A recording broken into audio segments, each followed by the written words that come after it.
de Begré, est-ce que vous confirmez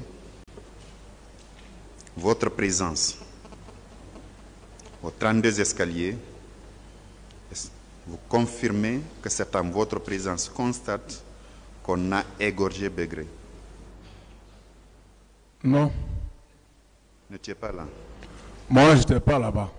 Vous n'étiez pas aux 32 escaliers, M. Pivi? Non. Comment vous avez appris la mort de Begré? Par qui vous l'avez appris? Non, par les officiers du camp, les officiers du camp. Par les temps-là, officiers parce du que, chose, paix à son âme, Diamankan, qui était le chef de bataillon, il est venu nous expliquer que les détenus qui étaient là, il y a Degré qui a rendu l'âme, ainsi de suite. Est-ce qu'il a décrit les circonstances dans lesquelles Begré est mort? Il a dit que là, paraît-il qu'il pleurait toute la nuit de son ventre, qu'il avait de choses de dysenterie, tout ça là. Mais il n'a pas été égorgé, il est mort par maladie là-bas. Que Begré serait mort de maladie? Oui, c'est ça qu'il nous a dit. Monsieur Pivi, c'est une vérité de la palisse que Begré a été égorgé. Vous ne pouvez pas le nier. Moi, je n'en sais pas ce Oui, tout ce qui est dérangeant, vous n'en savez pas. Tout ce qui est dérangeant, vous ne savez pas. Je dis, je n'en sais pas. D'autres questions, monsieur le procureur? Merci, monsieur le président.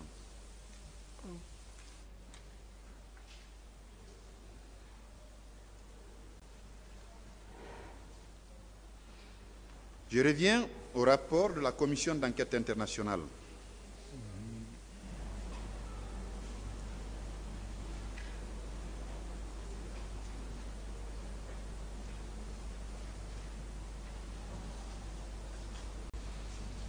Alors, vous confirmez quand même que vous avez eu un entretien avec les membres de la commission? Si. Vous avez donné une version à l'enquête préliminaire.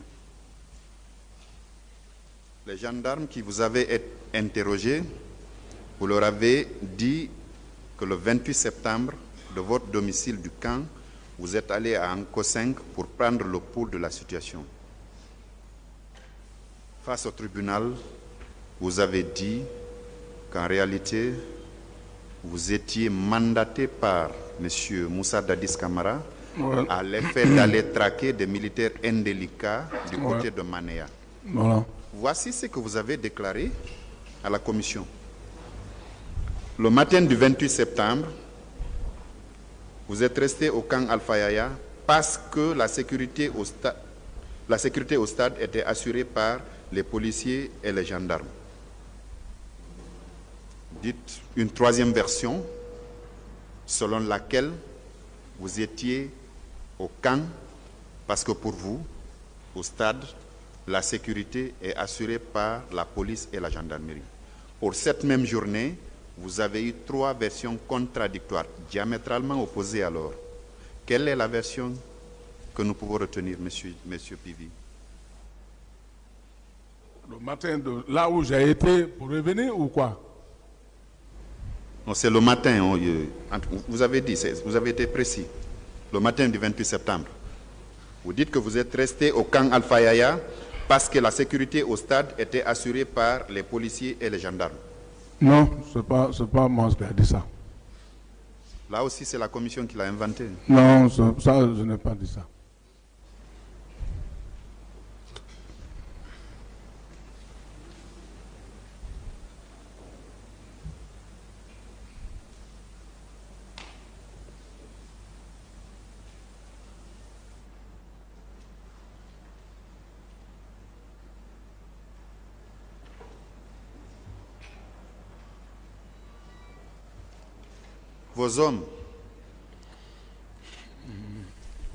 Parmi vos hommes, quels sont ceux qui étaient avec vous au stade du 28 septembre? Moi, mes hommes, personne n'a été au stade du 28 septembre. Personne n'a été au stade du 28 septembre. Personne. Ceux qui sont sous mon commandement, personne. D'accord. Quels sont ceux qui étaient avec vous au niveau de Amdalaï, où il y a eu des commerces qui ont été pillés? Le contenu de certaines boutiques et magasins avait été mis dans des pick-up sous vos yeux. Quels sont vos hommes qui étaient là avec vous? Moi, je n'ai pas été devant n'importe quel magasin pour piller, ni à Amdalaï. Et à Koza? En revenant de ma mission, j'ai bien dit que j'ai passé par là-bas. Koza, Bambeto, je suis rentré au camp. Donc ça, c'était sur mon trajectoire. D'accord. Et à Bomboli? Ah, mais quand je quitte Koza, je crois que je passe à Bomboli sur le goudron, non? Non, je parle des commerces qui ont été pillés. Non. Je n'ai jamais pillé une boutique.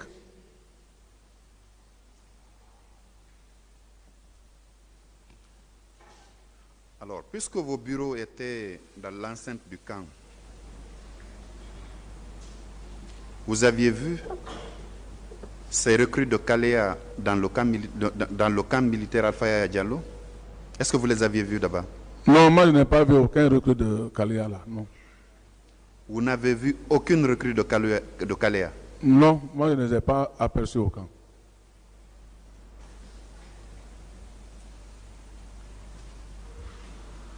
Quand il faisait la démonstration des arts martiaux, vous avez dit ici que vous êtes un chevronné des arts martiaux. Quand ils font des erreurs, qui les rectifiait? Mais dans ce cadre des entraînements des arts martiaux, je n'ai pas fait les entraînements des arts martiaux au régiment là-bas, non. Ça, c'était avant. Je dis bien avant, au temps du journal Conté, que nous, on faisait des démonstrations devant vous-même, chacun voyait à la télévision ou quand on fait là-bas. Mais dans ce régiment-là, non, non, non, non. Bien. Voilà. Est-ce que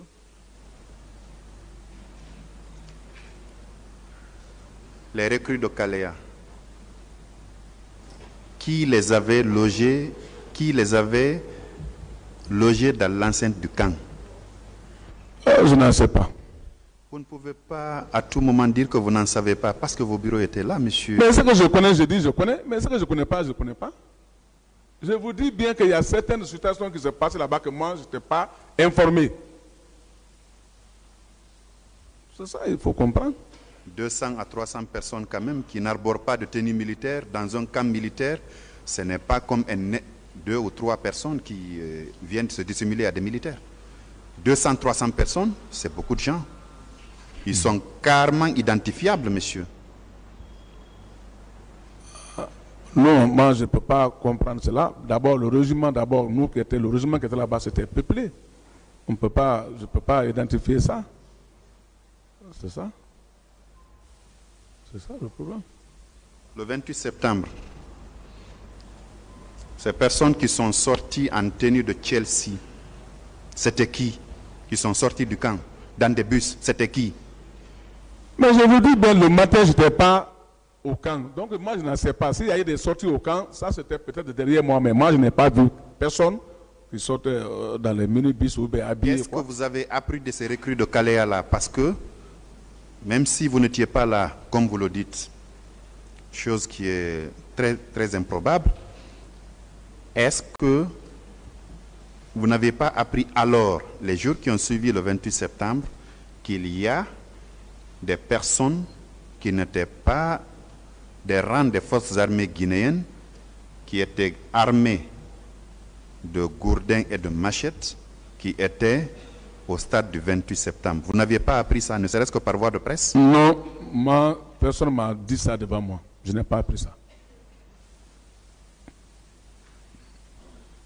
Le 28 septembre et les jours qui ont suivi, vous écoutiez la station de radio Familia FM? J'ai écouté les radios, c'est pour ça que j'ai dit qu'il y a les restes des informations que moi-même j'ai vues à mon écran. Il y avait bien un journaliste animateur qui s'appelait Caleb Collier qui se battait pour donner des informations. Vous l'écoutiez? Si. Caleb Collier, journaliste. Moi, ce que j'ai vu à la télévision, c'est ce que j'ai dit. Non, je parle de la radio, monsieur. Bon. Caleb. Bon. Caleb a fait quoi? La question, c'est de savoir si, après le 28 septembre, parce que vous dites que vous ne connaissez, vous n'avez pas vu ces recrues de Kalea là, dans l'enceinte du camp Alpha Yaya Diallo. Alors, je vous ai fait observer qu'ils étaient bien visibles parce qu'ils étaient un peu plus de 300. Je vous ai posé la question de savoir si ces recrues de Kalea qui sont sortis de ce stade en tenue, en maillot de Chelsea, dans des bus, vous avez dit que vous n'en savez pas. Ouais. La question maintenant, c'est de savoir si, même par voie de presse, à la radio ou à la télévision, vous n'avez pas été informé. Et je vais citer une station de radio qui avait le vent en poupe en ce moment, Familia FM, où un journaliste du nom de Caleb Collier, si mes souvenirs sont bons, animait des émissions interactives. Il donnait même la parole à certains citoyens. Moi, je n'ai pas vu ça, je n'ai pas appris ça. Vous n'avez pas appris? Ouais. D'accord. Dans l'enceinte du camp, je vous ai tantôt parlé de l'endroit où vous priviez les citoyens de leur liberté. Je vais donner beaucoup plus de précisions.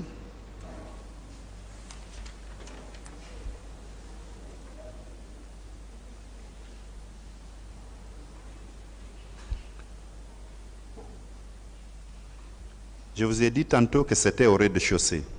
C'est la pièce qui est réservée à la cuisine que vous avez transformée en,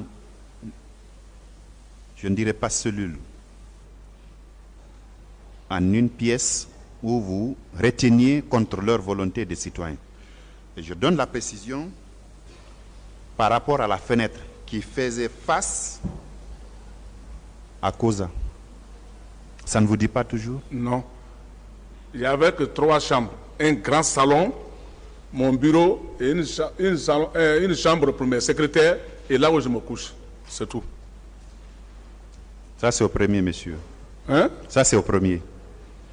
Ah, mais moi, je n'étais pas au premier, j'étais en bas. Le premier, c'était inachevé. Vous étiez au premier, c'est le deuxième qui est inachevé. Non. Moi, comment je vais monter à l'escalier? Moi, j'étais en bas. Vous n'étiez pas en bas, monsieur. Renseignez-vous. D'accord. Renseignez-vous. Moi, mon bureau était en bas.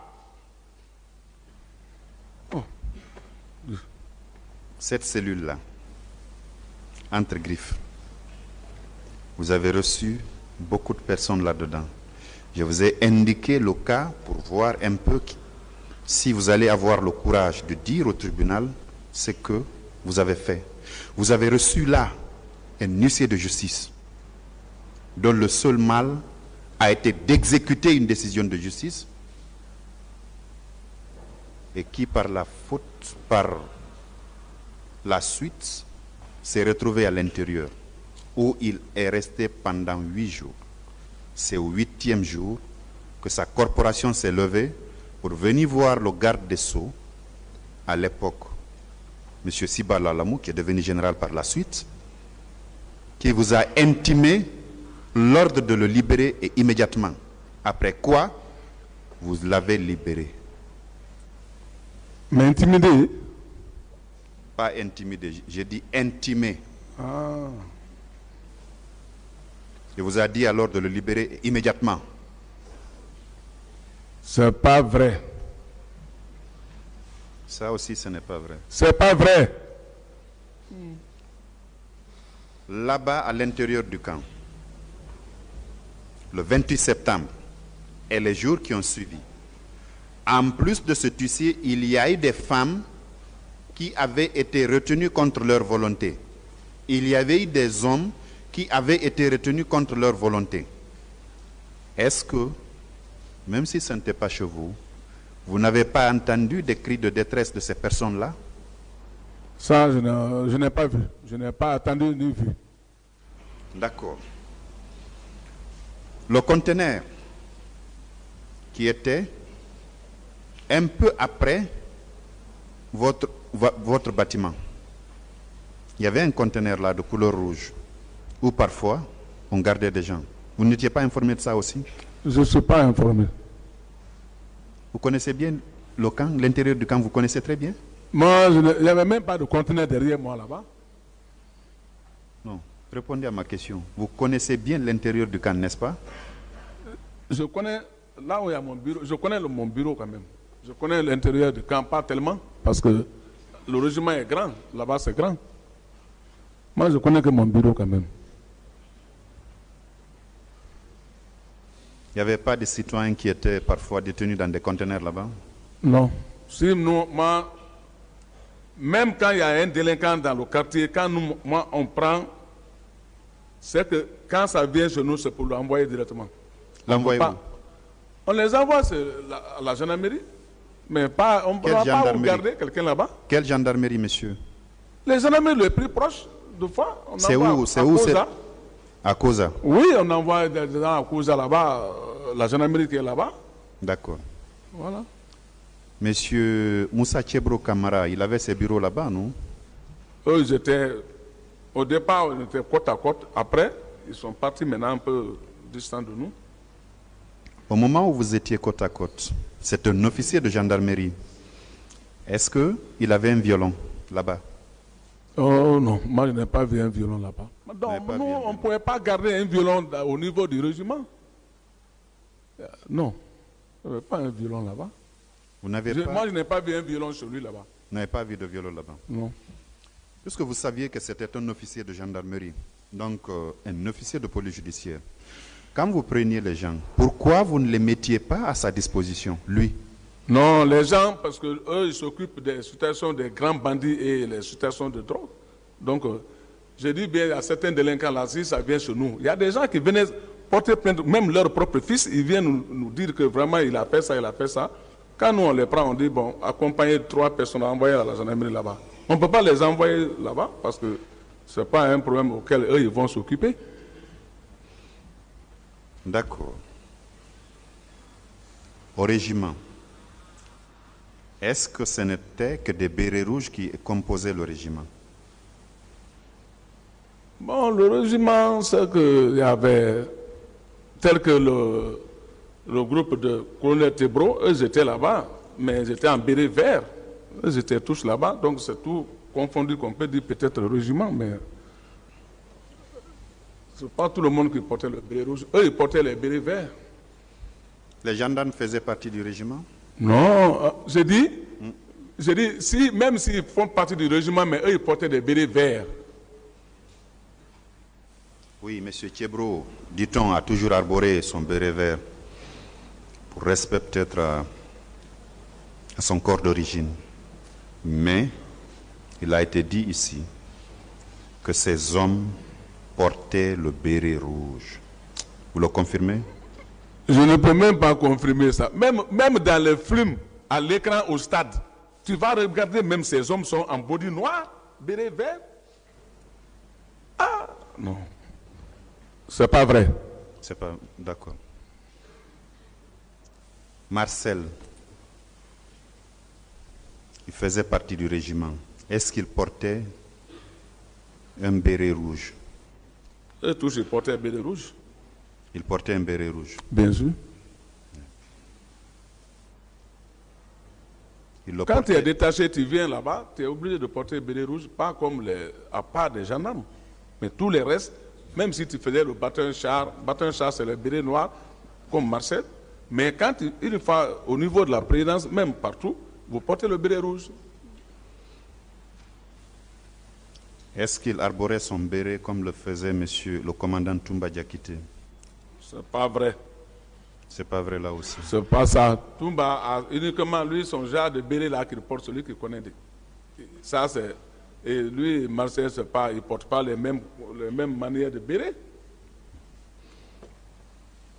Pourquoi vous aviez demandé au président d'Addis de vous laisser arrêter ceux dont les nains circulaient dans l'enceinte du camp là-bas comme étant les éléments qui sont allés faire ces exactions le 28 septembre, n'est-ce pas?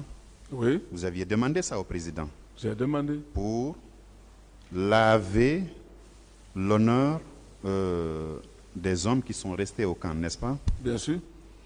Pourquoi vous ne les avez pas arrêtés? Pourquoi vous n'avez pas arrêté Marcel? Pourquoi vous n'avez pas arrêté Toumba, Tchebro dont on parlait? Pourquoi vous ne les avez pas arrêtés? Non, j'ai bien dit. J'ai dit que j'étais prêt à les arrêter, mais vu le président déjà avait demandé maintenant que non, il faut laisser parce qu'il a déjà demandé, il y a une enquête qui vient, donc chacun n'a qu'à rester calme jusqu'à l'enquête va venir. C'est ça? Donc c'est le président qui vous avait demandé de vous retenir Voilà. en attendant l'arrivée de la commission. De l'enquête. Est-ce qu'après le 28 septembre, vous avez eu un entretien avec le président? Après le 28 septembre, Oui. on était tous là-bas, au régiment là-bas. Chaque matin, on vient, on le salue, parce qu'il est le président. S'il y a des instructions à nous donner, nous donne. Après, chacun se retourne dans son bureau. Est-ce que vous vous êtes retrouvé dans sa pièce à lui, dans ses bureaux ou dans sa chambre, pour parler des événements du 28 septembre? Mais même lui, il était sur ses nerfs concernant le dégât qui a été fait là-bas.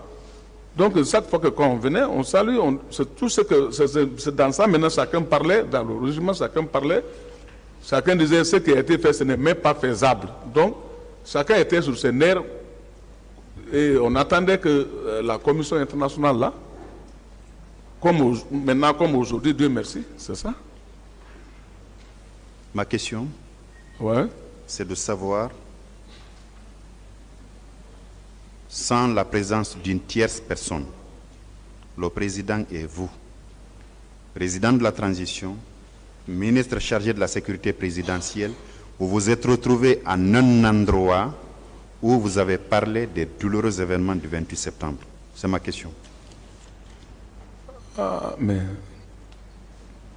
j'ai dit bien que ce jour, j'avais bien dit, j'ai dit que moi, je les ai rencontrés, et lui et son ministre de la Défense, toujours autour du 28 septembre, effectivement. Mais moi, mon rôle était que moi, j'avais dit que moi, il faut que je traque les gens auxquels il y a des murmures là-dessus. Mais ils m'ont toujours attendu qu'il faut que chacun reste tranquille jusqu'à l'arrivée de l'enquête internationale. Voilà. L'arrivée de la commission d'enquête internationale. Voilà, commission, oui. Oui, mais avant l'arrivée de la commission d'enquête internationale, il y avait une commission d'enquête nationale qui avait été mise en place. Vous le savez, mais n'est-ce pas? il y avait une commission comme la gendarmerie là, mais ceci là, c'était pas à l'époque là, c'est pas comme ça, c'est pas comme ça. Bon, moi je n'en peux pas parce que personne n'est venu dans mon bureau comme ça pour dire que voilà, non.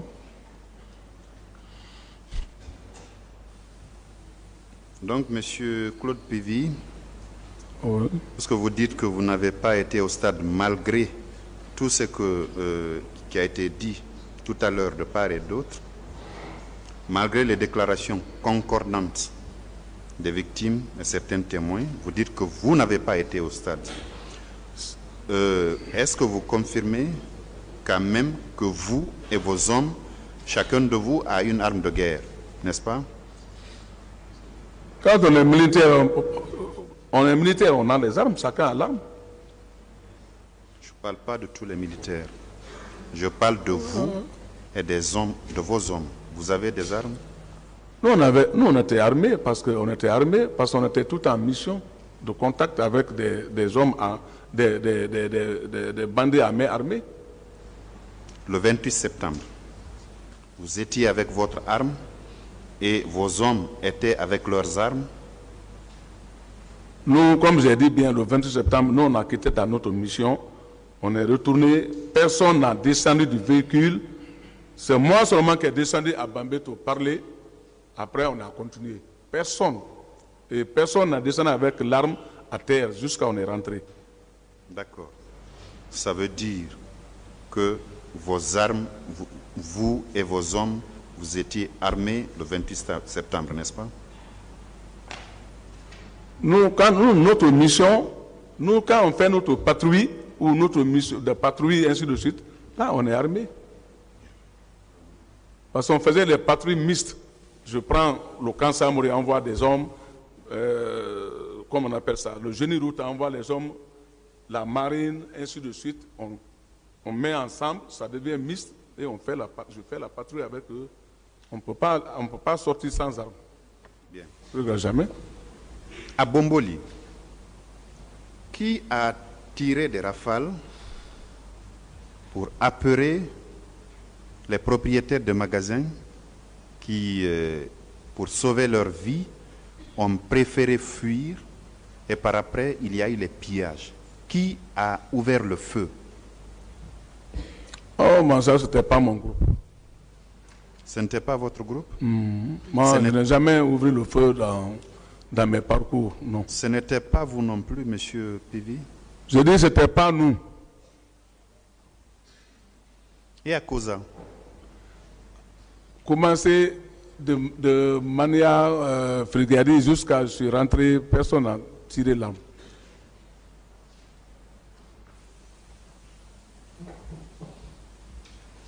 Est-ce que vous avez été informé que dans l'enceinte du camp Almami Samori Touré, à la devanture de ce qu'était la demeure du général Lansana Contepe à son âme, est-ce que vous étiez informé de la présence constante de 2 camions militaires dans lesquels il y avait des corps sans vie de certains de nos compatriotes? Vous aviez été informé? Moi, je n'ai jamais été informé de tout ça là, sauf à l'écran de ma télévision que moi j'ai vu ça, les mouvements du stade. Vous connaissez le général Toto, Mamadou Toto?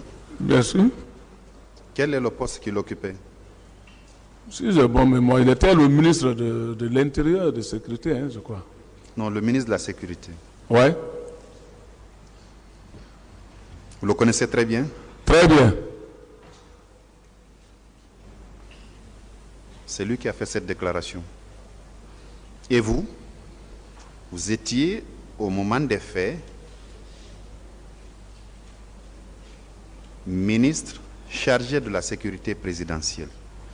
Vous n'aviez pas appris cette information-là aussi, de la présence de ces camions-là où il y avait des corps de certains Guinéens? S'il y a eu ces décisions-là, peut-être moi j'étais à l'écart, comme je vous ai bien dit, il y a certaines décisions peut-être qui tombaient que moi, ça ne m'intéressait pas, on ne m'intéressait pas. D'accord. Voilà. Après le 28 septembre, les rassemblements qui se font au régiment là-bas, c'est là, pour les militaires, dit-on, c'est là on donne des informations, non? Au rassemblement. Oui, c'est au régiment là-bas, on fait les rassemblements. À l'occasion des rassemblements, on donne des informations à tous les militaires, non? Bien sûr. Après la survenance de ces événements, est-ce que au rassemblement, il avait été dit qu'il y a eu des viols au stade, il y a eu des tueries au stade, il y a eu des disparus au stade, il y a eu des corps sans vie? Est-ce que tout ça ça a été dit au rassemblement? Oh, bon, moi, ça n'est pas été à ma présence. Ça n'a pas été à ma présence. C'est moi, j'ai fait un rassemblement général lorsque ils ont tiré sur le président. C'est dans ça que j'ai fait un rassemblement général. Non, je ne suis pas là, monsieur Pivi. Je suis sur les événements du 28 septembre. Ah, bon, moi, ça n'a pas été passé devant moi. Ça ne s'est pas passé devant vous? Oui. Bien avant le 28 septembre, on donnait des informations au rassemblement, non? Oui, mais nous, on ne va pas là-bas, c'est nos hommes qui vont. Moi, nous, on sommes au bureau. Ce n'est pas le commandant du régiment qui vient le plus souvent pour le rassemblement? Qui? Le commandant du régiment. Ah, bon, moi, ça, vraiment, je ne tenais pas compte de ça. Pardon? Je dis, moi, je n'en sais pas cela, parce que moi, je n'ai jamais assisté au rassemblement là-bas. Si c'est pas ce que j'ai invité moi-même, où, au départ, quand on venait de prendre le pouvoir, ils ont fait un grand rassemblement général où, à la présence du ministre de la Défense et le président, là, ce jour-là, on était tous là-bas. Comment est-ce qu'on a demandé alors aux militaires de rester au camp le 28 septembre? Ce n'est pas au rassemblement que ça a été dit. Ah, mais moi j'ai bien dit, si ça a été dit comme ça, ça m'a trouvé, j'étais déjà à l'abbaye. Parce que moi j'ai quitté ici le 26, pour l'abbaye. Vous n'avez pas été informé qu'on a demandé à tous les militaires de rester au camp? Ah, moi je n'ai pas compris cette information-là. Vous, ministre chargé de la sécurité présidentielle, vous n'avez pas été informé de ça, monsieur? Mais je vous ai bien dit ici que j'ai certaines informations que moi, je peux apprendre, mais on ne me dit pas directement. Curieux. J'avais bien dit ça ici.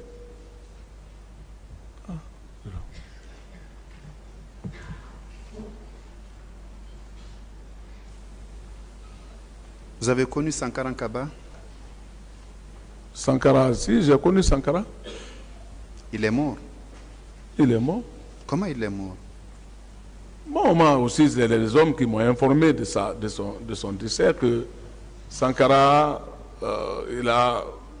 il était avec ses camarades. Donc, à la veille, le jour où ils ont tiré sur le président la nuit, puisque nous, on était tous dans les recherches, je n'étais même pas au camp. Donc, que certains de ses collègues sont tombés sur lui parce que c'est eux qui ont envoyé le président là-bas. Donc, ils ont trahi le président, ainsi de suite. Voilà. Et ils l'ont tué là-bas au camp. Même moi, ça m'a énervé parce que c'est moi-même qui a envoyé Sankara, je l'ai confié au président comme chauffeur. On a tiré sur lui ou bien on l'a découpé, on l'a égorgé. Comment il est mort? Moi... De l'information que vous avez reçue. Non, on m'aurait dit qu'il y a un militaire qui l'avait poignardé. Qui l'avait poignardé. Voilà. Un militaire. Un militaire qui l'avait poignardé. Vous avez cherché à savoir... Moi, j'ai cherché à demander qui avait fait ça parce que je devais... Même ce dernier aussi, je cherchais à le mettre aux arrêts. Mais on vous avait donné l'identité du militaire? Non. Ministre chargé de la sécurité présidentielle? Non. Parce que là-bas, il y avait la pagaille. Personne ne pouvait les gens ne se contrôlaient plus.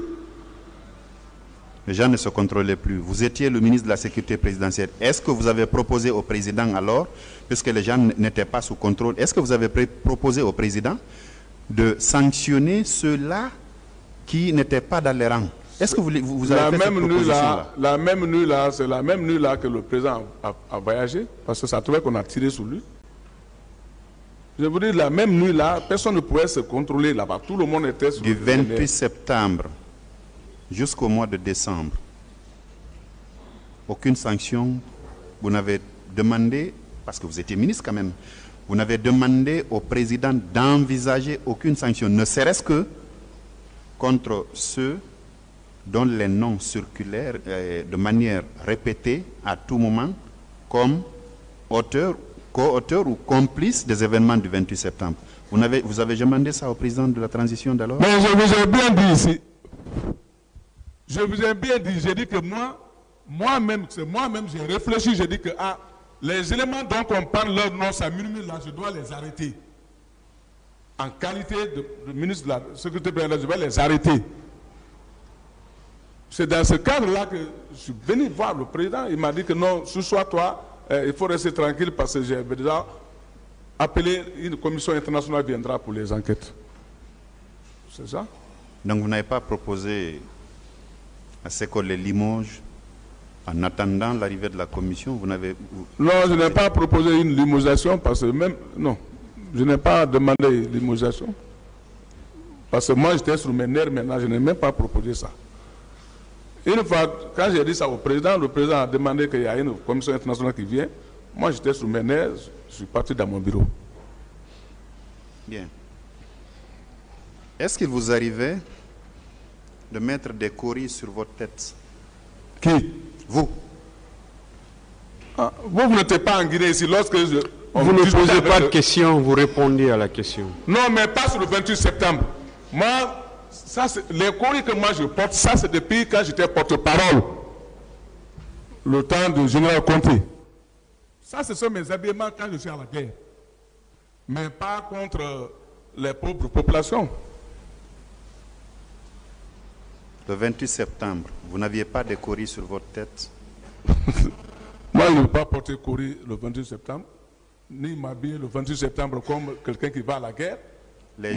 Les jours qui ont suivi, vous n'aviez pas de courrier sur votre tête, monsieur? Non, moi je ne porte pas ce courrier-là chaque fois. Moi je porterai ce courrier-là lorsque ça ne va pas.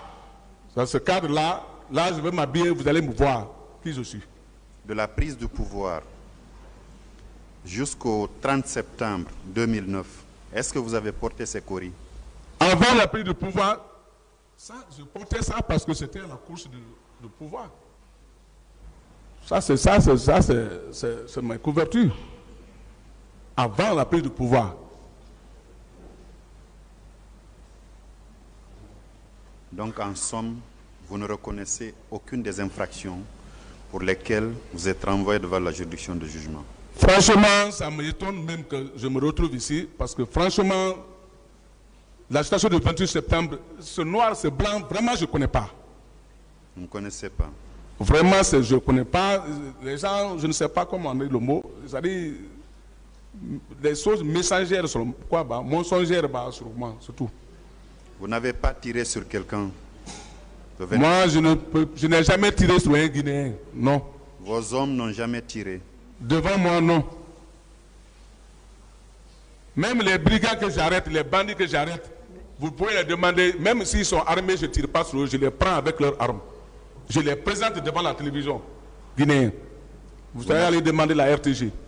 Vous n'avez pas détenu des citoyens? Je n'ai pas de cellule pour détenir un citoyen. C'est pas vous ne pouvez pas avoir de cellule, mais vous pouvez avoir un lieu où vous détenez des gens. Au rez-de-chaussée du bâtiment que vous occupiez, par exemple, je viens de vous décrire, la fenêtre fait face à Koza. Malgré l'évidence, vous dites que vous n'avez pas... Mais il n'y avait que 3 chambres là-bas, comme je vous ai dit. Ça, c'est la chambre des secrétaires que vous parlez. Vous pouvez aller la demander. Ce n'est pas une chambre, c'est une pièce qui était dédiée à la cuisine. Il n'y avait que 3 chambres là-bas, plus un grand salon où on reçoit. Justement, c'est ce grand salon-là où il y avait un écran assez grand. Il n'y avait pas d'écran là. C'est le salon. Toutes les chambres, tous les bâtiments là ont les mêmes plans. D'accord. Il n'y avait pas un grand écran au salon, là où vous indiquez là? Moi, en tant qu'un haut cadre militaire comme ça, là, je ne peux pas avoir un écran dans mon salon. Il y en avait un. J'avais 3 écrans. Écran géant même. Oh. Voilà. On a parlé de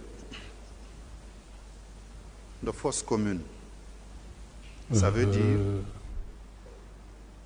des grandes fosses où on ensevelit plusieurs personnes mortes. Est-ce que vous aviez été informé qu'il y a eu ça aussi? Je n'ai jamais été informé de ces trucs-là. RFI en a parlé. Si moi j'étais informé de ça, j'allais être le premier à m'imposer encore de plus. Je vous ai bien dit ici au départ que moi j'ai mes neveux qui sont des pelles. J'ai mes grandes soeurs qui ont fait des enfants. J'ai mes chauffeurs qui sont pelles. Écoutez, monsieur, ne nous envoyez pas sur ce terrain. Le débat ethnique, on n'en est pas dedans, d'accord? Non. Voilà. Restons dans le cadre des événements du 28 septembre. Ne parlons pas communauté, ne parlons pas ethnie. Ce n'est pas une communauté qui est renvoyée devant la juridiction de jugement, encore moins une ethnie. Ce sont des individus qui sont supposés avoir posé des actes criminels qui sont renvoyés devant une juridiction criminelle. Donc, ne parlons pas ethnie, ne parlons pas communauté. On est d'accord? Donc, la partie là, je n'en sais rien. Bien.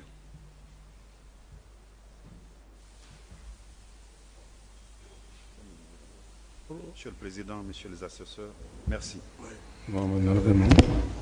Merci, Monsieur le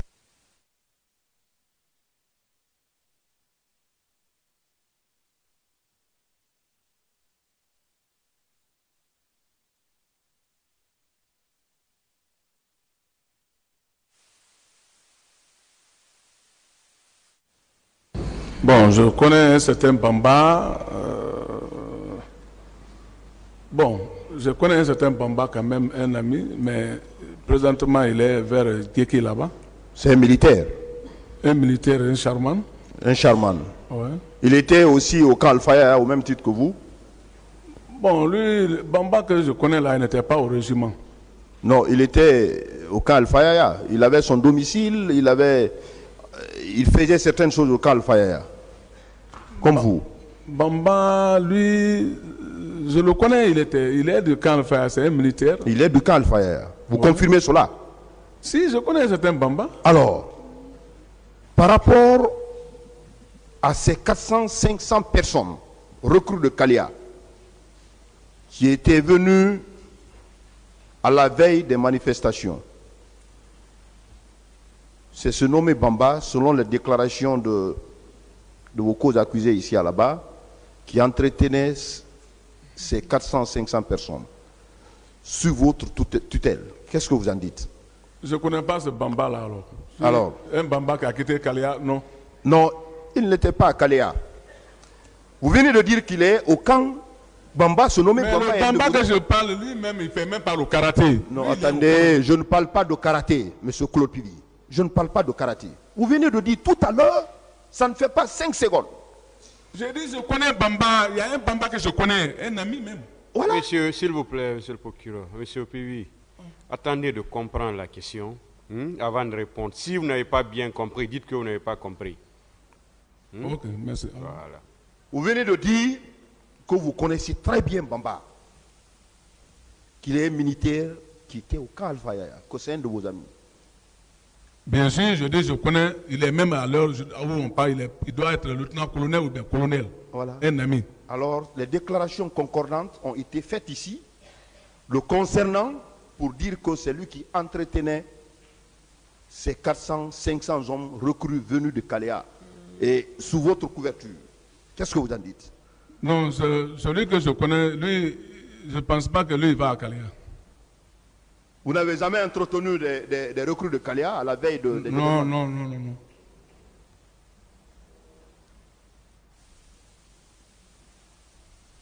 Monsieur Claude, colonel, hein? Vous êtes colonel. Colonel plein. Colonel. Vous n'avez pas fait un tour à l'hôpital Donka après les événements du 28 septembre? Je n'ai jamais été à Donka. Vous n'avez jamais été avec, non, je n'ai jamais été avec vos hommes? Non. Alors que dans le dossier de la procédure, il y a des témoignages concordants et pour dire que vous étiez venu avec vos hommes pour empêcher le secours de la Croix-Rouge. Vous n'êtes pas venu à l'hôpital donc? Non, je n'ai pas été à l'hôpital.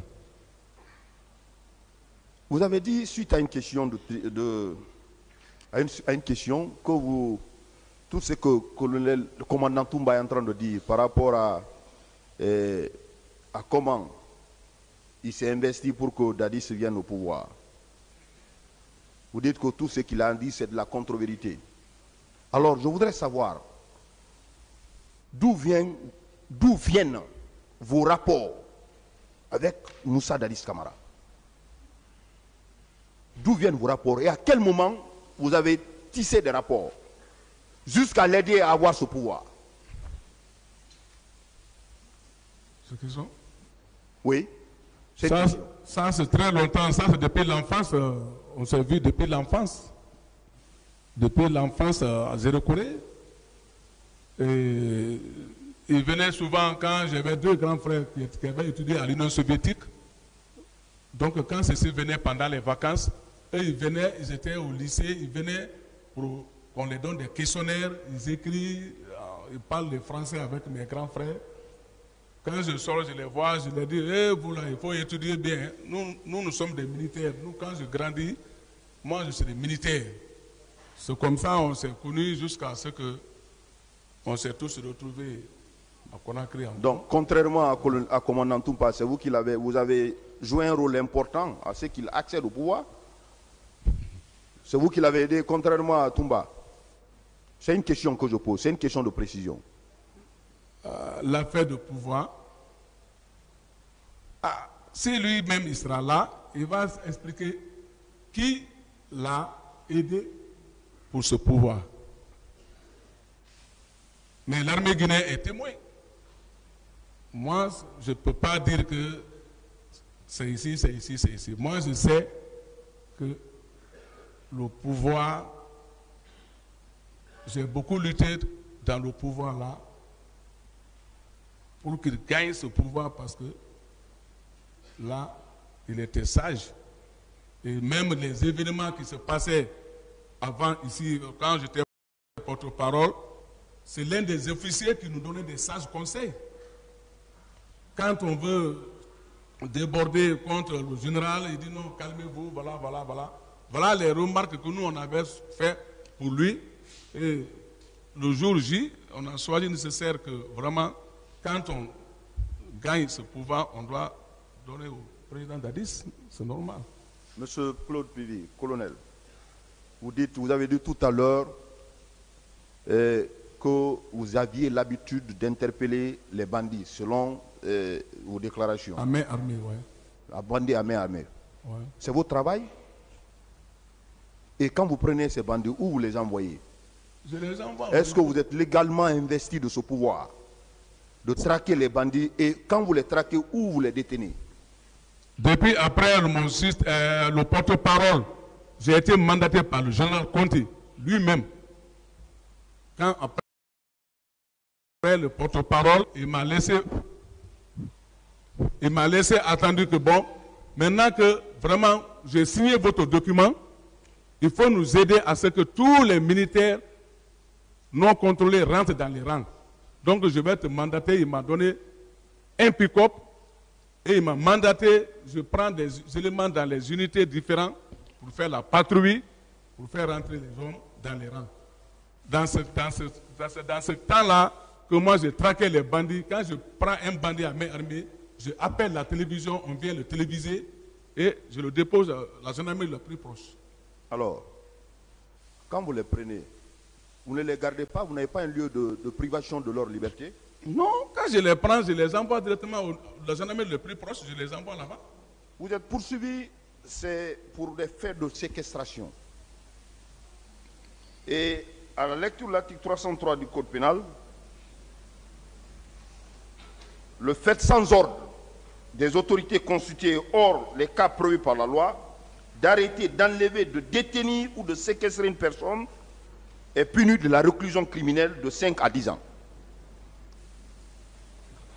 Vous dites que vous n'avez jamais séquestré une personne. Vous n'avez jamais eu un lieu de privation de liberté au camp Al-Fayher. Non, moi je n'ai pas de prison là-bas. Que savez-vous de l'arrestation du diamantaire Daouda Cissé, qui a été gardé par vous pendant des jours au camp Al-Fayher? Vous vous rappelez de cette affaire? Non, je ne me rappelle pas. Mais vous ne vous rappelez pas de l'arrestation du diamantaire Daouda Cissé? Non. Qui a fait des jours chez vous? Non. Au camp Al-Fayher? Non, moi, aucun diamantaire n'est venu chez moi là-bas pour une arrestation. Vous n'avez jamais arrêté Daouda Cissé, le diamantaire? Je dis, je n'ai jamais gardé un diamantaire chez moi là-bas. Non. Nous voulons démontrer qu'il y a un lieu de détention, de privation de liberté. Il est poursuivi pour des faits de séquestration. Il est poursuivi... S'il vous plaît, maître. Nous avons la parole, s'il vous plaît. S'il vous plaît. Il est poursuivi pour aussi des faits de séquestration. Si c'est pour démontrer, voilà, si c'est, s'il vous plaît, qu'il y a un lieu de séquestration. S'il vous plaît, s'il vous plaît, s'il vous plaît, maître, vous n'avez pas la parole. Vous n'avez pas la parole. Calmez-vous, calmez-vous. Depuis longtemps, je vous vois faire des mouvements, depuis très longtemps. Calmez-vous. Nous voulons démontrer... S'il vous plaît, monsieur le procureur, vous savez, si c'est dans le cadre de la recherche des preuves par rapport à une infraction, on sait déjà que la preuve, elle est libre, conformément aux dispositions de l'article 497 du Code de procédure pénale. Si c'est en relation avec une infraction pour laquelle l'accusé est poursuivi, le tribunal ne voit pas de mal pour ça. Parce que M. Pivy est poursuivi pour des faits de séquestration. Si le ministère public trouve cet élan pour prouver qu'il a un endroit où il détient des gens, le tribunal ne trouve pas vraiment cela comme étant une façon de s'aventurer sur un autre terrain. C'est toujours pour prouver la séquestration. De toute façon, c'est au tribunal d'apprécier. Voilà. Colonel. Oui. Vous avez suivi beaucoup d'accusés ici à la barre. Je vais me réserver de dire leur nom, puisqu'au moment de la confrontation, c'est des questions qui seront individuellement posées à ces accusés. Mais il a été déclaré devant ce tribunal que ce jour, certains éléments habillés en maillot Chelsea, après les événements au stade du 28 septembre, se sont retrouvés aux alentours de Dixine-Port, qui ne maîtrisaient pas la ville. Qui ne maîtrisaient pas la ville. Alors que, à cette barre également, il a été relevé que des personnes ont été entretenues au camp Al-Fayaya et les mêmes personnes se sont retrouvées au stade du 28 septembre en tenue civile. Connaissez-vous quelque chose dans cette affaire? Non. Vous ne connaissez pas? Je ne connais rien dans ça. Je reviens sur le recrutement de Kaléa. Ministre de la garde présidentielle au moment des faits. Vous n'avez pas appris le recrutement de Kaléa? Comme ils sont là, vous pouvez les demander. Moi, non, je parle de vous. Bon, monsieur le procureur, si vous êtes en train de revenir sur les mêmes questions, voilà, on sera obligé de vous arrêter. C'est une question de confirmation, monsieur le Président, et c'est la dernière question. Je voudrais savoir si vous n'avez jamais appris le recrutement de Kaléa. Le recrutement de Kaléa, j'ai dit bien que j'avais bien dit que j'avais appris qu'il y avait des gens en formation à Kaléa là-bas, mais moi je n'ai pas été là-bas, ni consulté pour donner quelques-uns, non. Je vous remercie, monsieur le Président.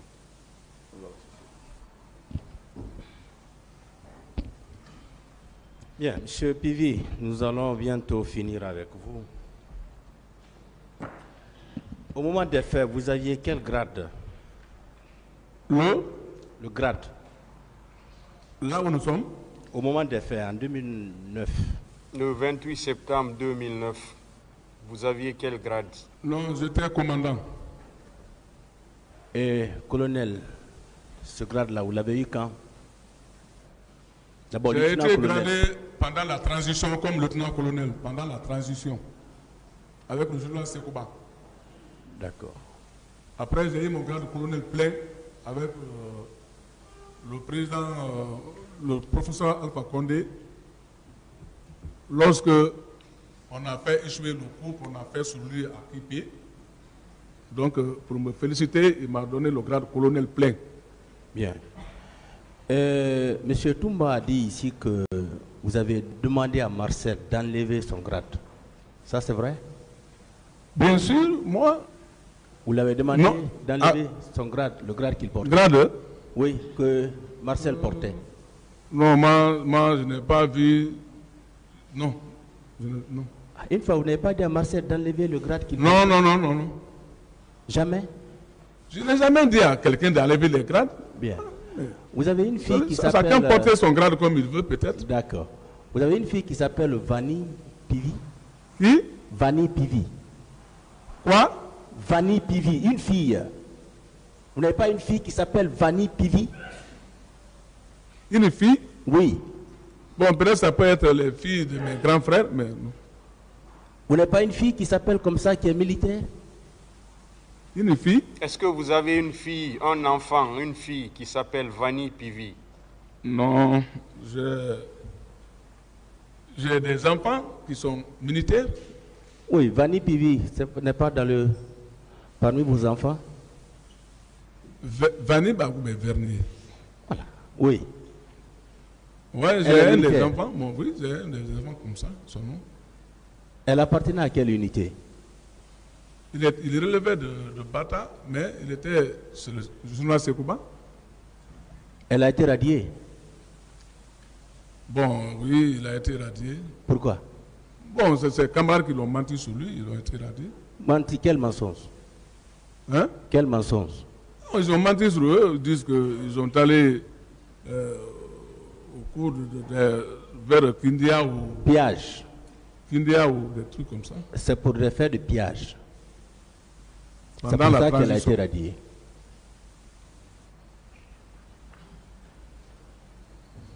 OK? Merci, Monsieur le Président.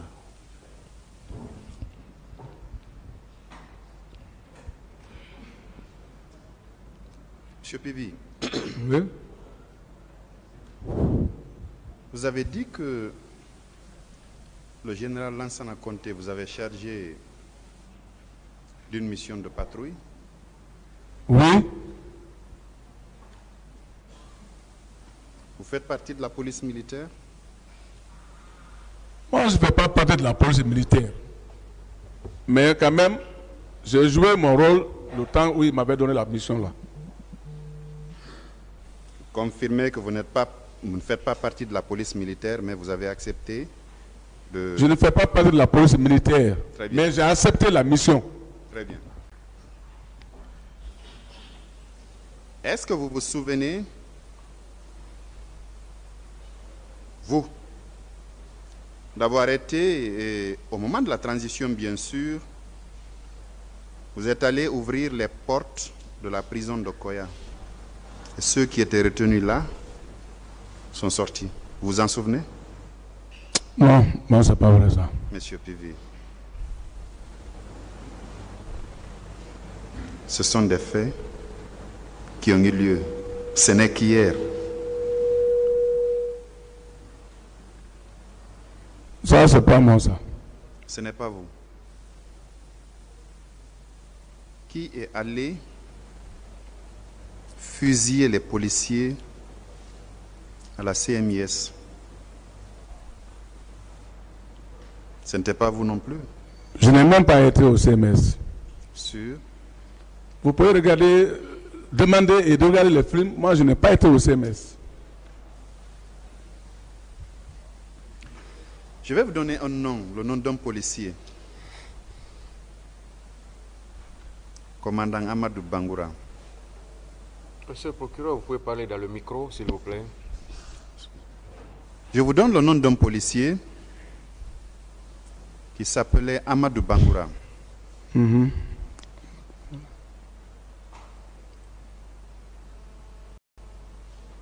C'est quand il a appris votre venue, il est allé au plafond. C'est là-bas que vous l'avez fusillé en présence de son épouse. Vous ne vous rappelez pas? Je n'ai pas été au CMS. D'accord.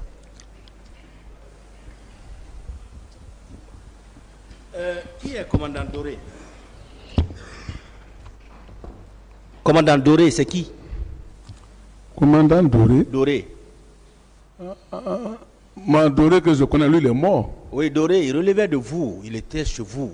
Celui qui faisait office d'OPJ là-bas. Il écoutait les gens souvent. Doré. Oui, Doré. Commandant Doré.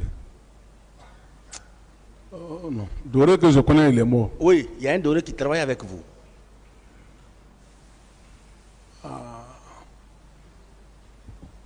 Oui ou non? Un Doré? Ah, vous avez bien entendu, hein? Non. Un Doré n'a jamais travaillé avec vous? Non. Non. Doré que je connais, c'était un militaire, mais Non, il est mort. soyez ferme. Est-ce qu'un Doré n'a pas travaillé avec vous? Doré, Doré. Le nom là ne m'inquiète. Non, ça vous dit quelque chose. Non. C'est lui qui faisait les Est-ce auditions que vous là-bas. avez travaillé avec Non. un nommé Doré? Non. Bien. Est-ce que vous êtes prêt à être confronté à l'huissier de justice? Je suis prêt. On peut l'amener ici? Pas de problème. Merci, Monsieur le Président.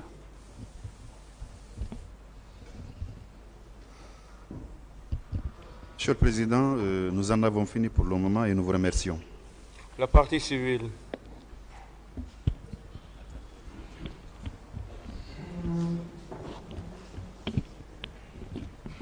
Je vous remercie, Monsieur le Président, de me donner la parole, ainsi que vos assesseurs. Monsieur Claude Pivy, Président. vous avez indiqué que le 28 septembre 2009, que vous étiez en mission, n'est-ce pas? Oui, Vous étiez en mission de qui? j'étais en mission du président de la République de la transition, le temps. Et quel était l'objectif de cette mission? Allô? Je dis, quel était le but de votre mission? C'était pour aller traquer les bandits à main armée, les militaires qui avaient volé des pick-up. Et comment vous avez localisé ces bandits? Ça a été les éléments, les gens du quartier qui sont venus nous informer au camp. Très Et bien. nous, on a informé le président. Donc, il nous a donné les instructions qu'après l'abbé, vous devez faire la mission. Très bien. Et d'abord, quel était votre itinéraire? Vous avez quitté le camp pour aller emprunter quelle route? Du camp, directement, je suis parti entre Frigadi et Koya. En retour, je suis venu. Non, attendez, s'il vous plaît. Quand vous êtes sorti du camp, vous avez emprunté la route Le Prince ou l'autoroute? J'ai passé vers Kagbele, Sementeri. Avant Kagbele, mon colonel, s'il vous plaît. On sait tous où se trouve le camp. Quand vous êtes sorti du camp, est-ce que vous êtes passé par Koza ou bien vous êtes passé par Taneri? Qu'est-ce que vous avez pris comme chemin? Non, en partant, j'ai passé par Anta. Vous êtes passé donc par l'autoroute? Oui. À quelle heure? Très matinal, à 9h, presque, j'ai bougé. À 9h. Oui. Et vous n'avez pas croisé des manifestants sur la route? Non, non. Très bien. Quand vous êtes allé à Manéa, vous avez quitté à quelle heure? Bon, Mania, presque, j'ai quitté là-bas plus tard vers 11h comme ça. 11h. Ouais. Et rappelez-moi, vous étiez avec combien d'éléments dans votre mission? Bon, moi, mes détachements, je devais avec 30 personnes. 30 personnes dans combien de véhicules? On avait presque 2 pick-up, plus mon voiture pick-up aussi, de commandement. Donc 3 pick-up. Voilà. Il n'y avait pas un véhicule 12-7, une arme qu'on appelle 12-7 sur le devant du cortège? Non, le jour-là, on n'était pas avec 12-7. Ah bon? Mais d'habitude, vous sortez avec 12-7, n'est-ce pas? Lorsqu'on va loin, quand on va à Fria, dans les missions de Bokeh, Fria, ainsi de suite, là, on va avec 12-7. Très bien. Mais en ville, ici, non. Et vous étiez armés, j'imagine, tous? Et quand tu vas derrière quelqu'un qui est armé, tu dois être armé. Très bien, moi je veux juste une confirmation. Nous, on était armés. Très bien, jusqu'aux dents peut-être? Non, on avait nos armes. Très bien. Est-ce que vous avez réussi à arrêter un bandit ce jour-là? Ou en tout cas un militaire? Non, on est parti, délinquant? ça trouvait qu'ils ont déjà quitté le lieu. Donc, quand vous avez constaté qu'il n'y avait aucun bandit à arrêter, vous avez rebroussé chemin? Directement, on a repris le chemin pour venir. Vous avez quitté vers Pour qu'on vienne 11h30, rendre compte. n'est-ce pas? Et Oui. cette fois-ci, vous avez emprunté Kagbelin. Voilà, passant par Kagbele. Est-ce que sur le chemin du retour, vous n'avez pas vu de manifestants? Non. C'est impossible, mon C'est colonel. à partir de Bambeto que nous, on a été informés qu'il y a des mouvements au stade du 28 septembre. Très bien. Donc, quand vous avez quitté Manéa, vous deviez aller au camp ou vous deviez aller où pour rendre compte? Ah, je dis bien, c'était c'est ma route. Quand je viens pour rentrer au camp? Est-ce que quand on vient à cause, on ne peut pas aussi rentrer au camp? Non. Ah bon? On peut bien rentrer au camp à part de cause, mais moi, je venais jusqu'au niveau de Bambeto. Est-ce que vous étiez obligé d'aller jusqu'à Bambeto? Quel était l'objectif comment on appelle, d'aller jusqu'à Bambeto? Est-ce que ce n'est pas... En partant, on a la recherche. Au retour, on a la recherche des gens. Donc, c'est pour ça que j'ai dit qu'on prolonge jusqu'à Bambeto parce qu'on a la recherche des bandits.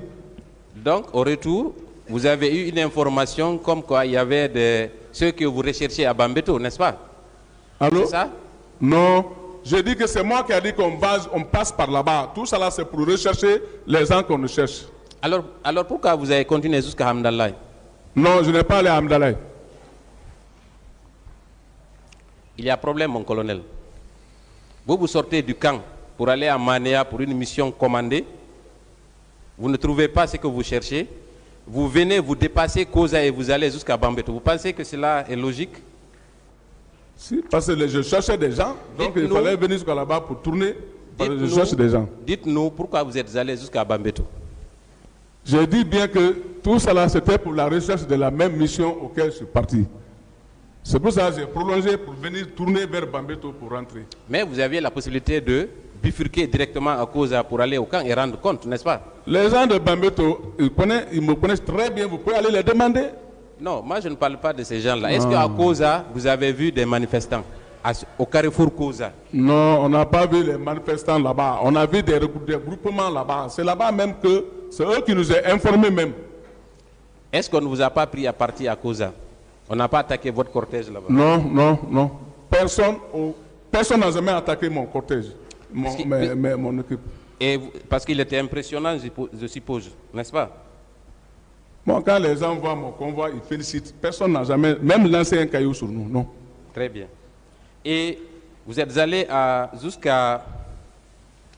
Alors, mon colonel, dites-moi, vous avez décrit votre parcours, vous êtes un homme de poigne, un grand commandeur, n'est-ce pas? Bien sûr. Vous êtes un soldat, quand vous donnez des ordres, ils sont exécutés à la lettre, n'est-ce pas? C'est ça que je veux moi-même. Très bien. Alors pourquoi vous avez demandé à Hamdallah à ce qu'on s'attaque à M.